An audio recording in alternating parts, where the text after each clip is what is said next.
S'il y a un secteur où on imaginait bien être à l'abri de la bataille des prix, eh bien c'est celui de la santé. Et pourtant, se soigner moins cher à prix cassé, c'est possible. C'est une nécessité quand on sait par exemple qu'un Français sur 10 renonce aux soins dentaires car ils coûtent trop cher. La solution, eh bien c'est peut-être de s'offrir un voyage touristico-médical. En effet, pour faire baisser les prix, il faut aller à l'étranger et certains commencent à le faire. En Hongrie, dans la petite ville de Sopron, voisine de Budapest, à un peu plus de 2 heures d'avion de Paris, eh bien, des centaines de dentistes accueillent les patients du monde entier. Les soins sont 50% moins chers qu'en France, pour une qualité apparemment égale. Reportage étonnant de Stéphane Sanchez et Mathias Denisot.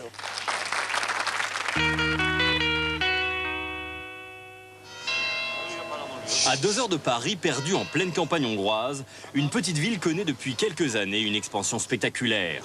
Bienvenue à Sopron, 50 000 habitants, sans clocher, ses masques, mais la véritable spécialité locale est beaucoup plus surprenante.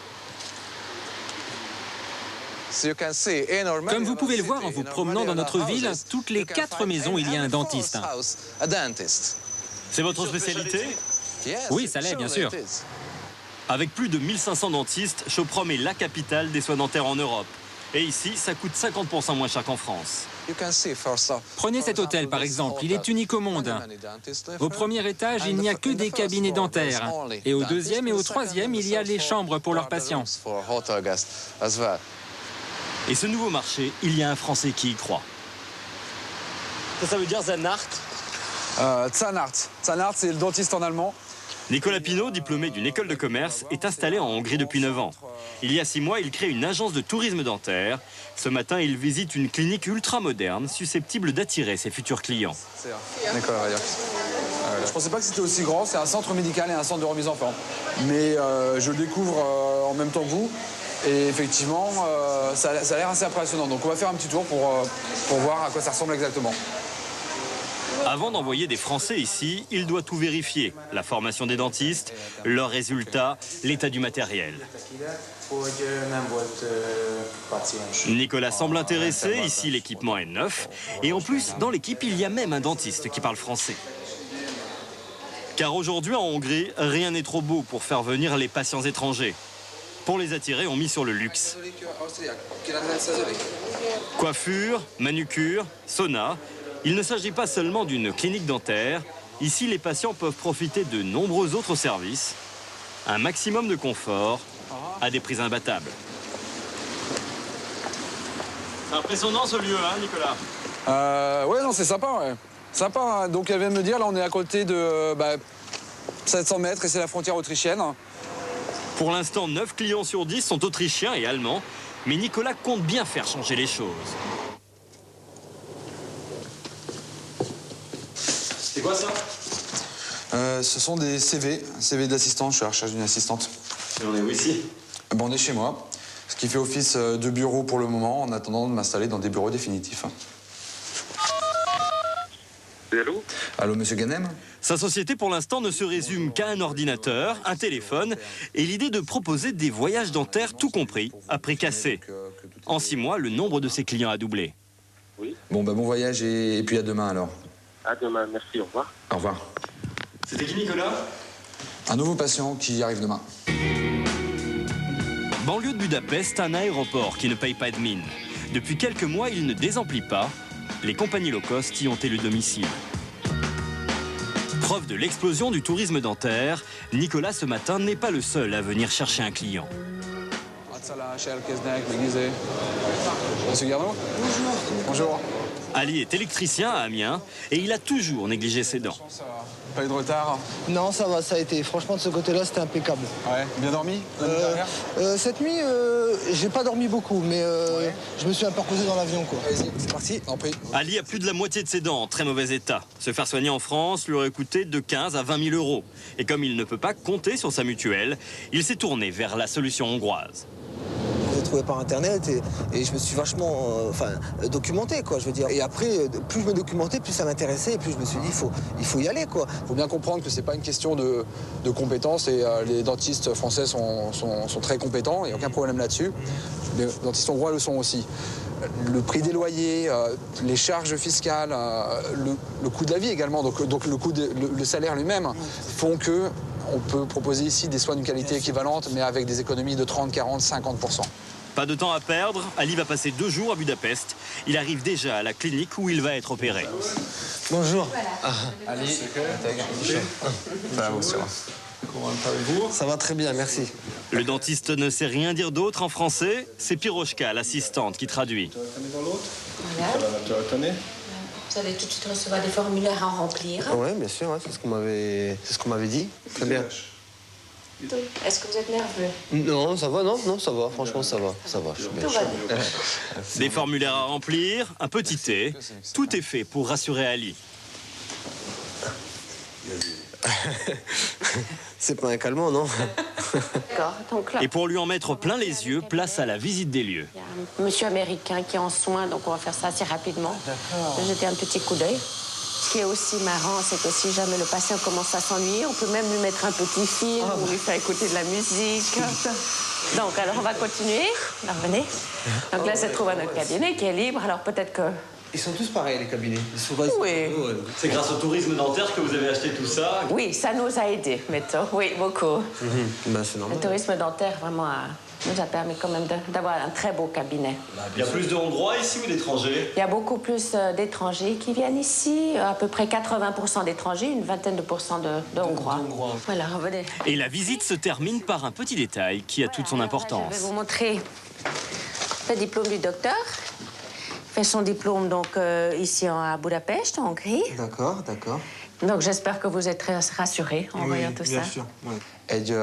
ugye egy híd, 24 fokkal. Nem, bocs, 16-tól. Pendant ce temps-là, on parle affaires. Nicolas a plusieurs clients en attente de soins. Et grâce à Internet, la grande nouveauté, c'est qu'ils peuvent envoyer leur radio et que le dentiste peut immédiatement établir un diagnostic et un devis. Depuis quelques mois, Shaba en reçoit une vingtaine par jour. Votre niveau de vie a beaucoup changé ces dernières années? Depuis l'apparition du tourisme dentaire, il y a 10 ans, le chiffre d'affaires de ma clinique double chaque année. Et voilà. Ali aussi a envoyé sa radio par Internet. Mais ce matin, le dentiste voit les dents pour la première fois. En haut, à premier coup d'œil, il voit que 80% des couronnes sont abîmées. Vous avez juste une dent qui est en bon état en haut. Le diagnostic est sans appel. Ali a besoin de 22 couronnes. Toutes ces dents, elles ne sont pas saines comme vous avez pensé que c'était. Parce que si, par exemple, il fait seulement que nettoyer la région, ça disparaît. La dent disparaît. En fin de consultation, le médecin lui montre la teinte du blanc de ses futures dents. Et ça, il peut pas. És az egész fehér? C'est difficile de dire, mais peut-être que ce serait possible. D'accord. Ali doit maintenant choisir la qualité de ses couronnes. Voilà, donc là se trouvent les 3 devis. Différents devis lui sont proposés de 5 000 à plus de 8 000 euros. C'est plus que prévu, alors avant de prendre sa décision, Ali tente de faire baisser les prix. Si je paye en liquide, parce que je l'ai vu dans certaines cliniques, quand on paye en liquide, on peut espérer, une remise de 5 à 10%. Voilà. 5 à 10%. Voilà. Donc la seule chose qu'on pourrait vous proposer, c'est vous faire un rabais de 2,5% si vous payez cash. Ce qu'il faut bien comprendre, c'est que vous avez un prix qui est déjà exceptionnel, mais qu'en aucun cas on peut négocier autre chose, puisque ce sont des prix qui sont déjà au ras des pâquerettes. Ouais, j'en suis parfaitement conscient. Mais bon, Voilà. c'est bien d'essayer aussi. Bien sûr, pourquoi pas. Ali décide finalement de se faire plaisir et opte pour le top du top. 22 couronnes en zircone pour 8 000 euros, soit encore 2 fois moins cher qu'en France. Et pour ce tarif, tout est compris. Ali a le droit à un séjour de rêve en Hongrie. Ok. Ça, c'est la grande classe.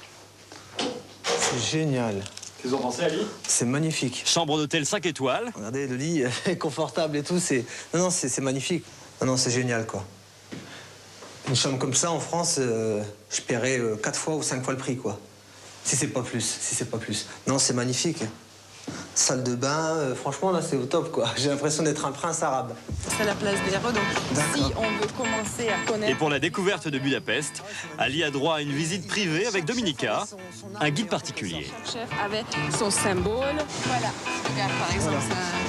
qu'est-ce que c'est. Donc c'est le patinoire. On entre dans le château de Bois-d'Amoniade où on va voir tous les styles. C'est un bon business, non, maintenant, le tourisme dentaire pour vous, les guides? C'est un bon business. Moi, je suis très contente parce qu'on peut donc avoir donc un développement dans le tourisme et aussi dans le pays. Donc merci. Hein. Alors allez, une petite baignade? Ah ben, on va en profiter. Hein. Ça te calme, hein? Bah, bien sûr. C'est bien, hein? Si on vient à Budapest, il faut faire une baignade, sinon Oui, c'est pas la sûr, peine. sans- Voilà. Ok, alors bon courage. Hein? Vacances en même temps. Oui, bien sûr. Bon courage. Dernier moment de détente pour Ali. Demain, sa journée sera très chargée. En fait, ne guérissent pas comme ça. Ah bah d'accord.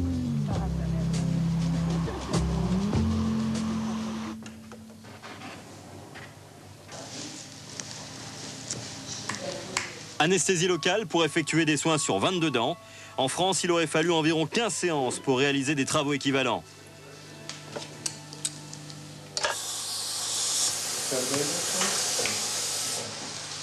Une journée marathon pour le dentiste. Une épreuve de plus de 8 heures pour Ali.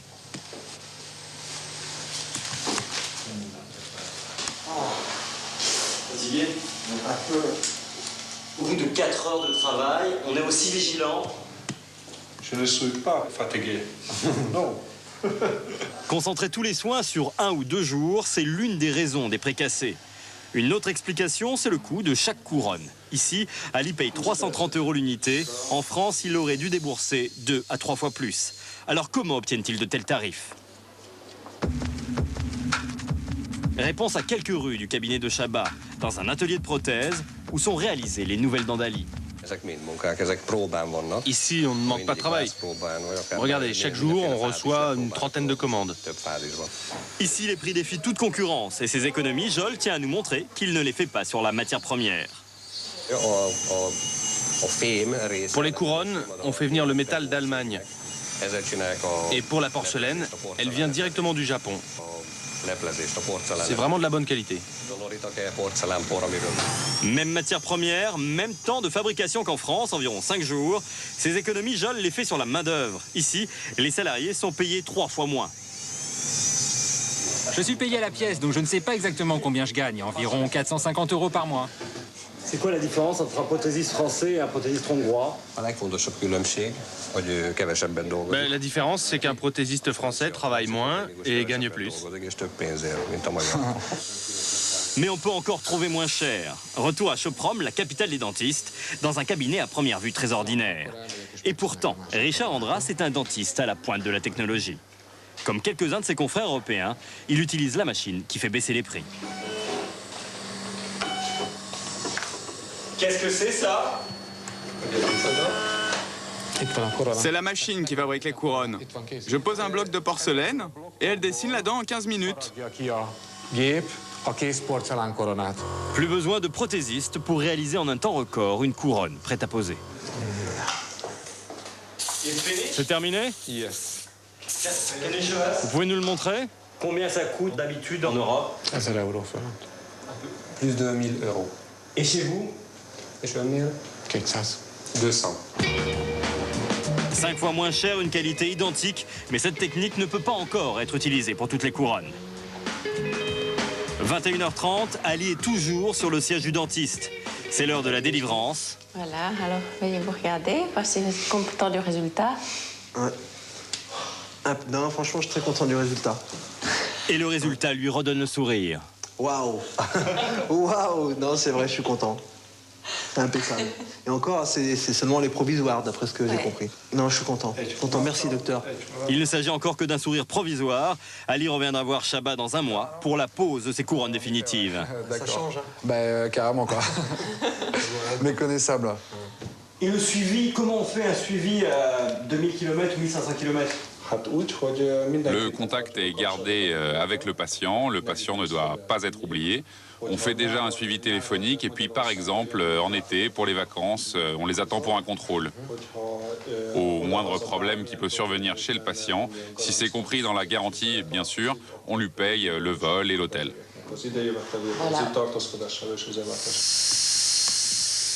Une garantie des soins rapides et beaucoup moins chers, apparemment rien à redire. Avis contraire pour certains dentistes français. Ils trouvent que ces pratiques peuvent être dangereuses.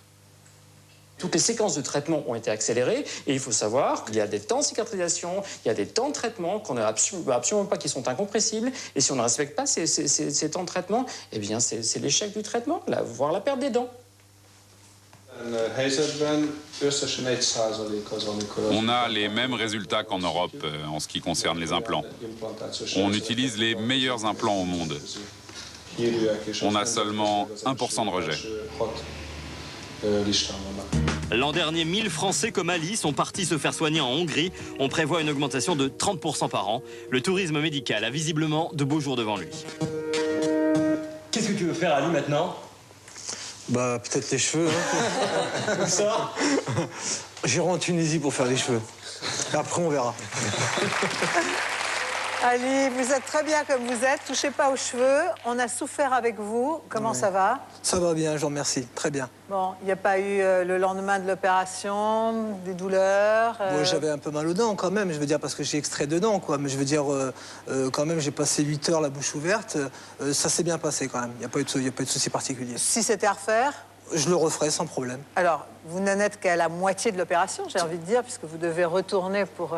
finaliser les soins. Pour finir les soins, les dents définitives. Je retourne dans 2 semaines chez mon dentiste et là, je vais rester 3 jours, en fait.